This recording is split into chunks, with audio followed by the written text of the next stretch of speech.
நமः. பகவான் ஸ்ரீ விஸ்வநாதர் அருளிய ஸ்ரீமத் விஸ்வோபனிஷதம் பாகம் 1 போதனை 661. போதனை நாள் 5/7/76 திங்கட்கிழமை. ஆன்மீக சிந்தனையில் when diving deep into மகா வாக்கியாஸ் மனம் உள்நோக்கி செல்லும் போது இது எல்லா காலங்களிலும் கிடைக்காததாகையால் பிறர் இடையூறும் ஓர்லி பொசிஷனும் வெறுப்பாக உள்ளது.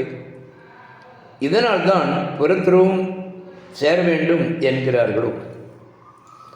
எண்ணித கர்மோ பாத்தம் வித்தம் தேன வினோதய சித்தம் பஜகோவிந்தன். உன் கர்மாவுக்கு ஏற்றவாறு இருக்கும் வசதியில் திருப்தி அடைய வேண்டும், அதிலே சந்தோஷப்படவே வேண்டும். இருக்கும் சூழ்நிலையில் சந்தோஷப்பட்டு விடாமுயற்சி தேவை. வேறு விதமாக சூழ்நிலை அமைப்பதாக எண்ணினால் இந்த உடம்புடன் சாதனையே இல்லை. மீதி நேரம் யாருக்கும் வீணாகவே கழிகிறது. சூழ்நிலையையும் பிறரையும் குறை கூறுவது லேம் எக்ஸ்கியூஸ்.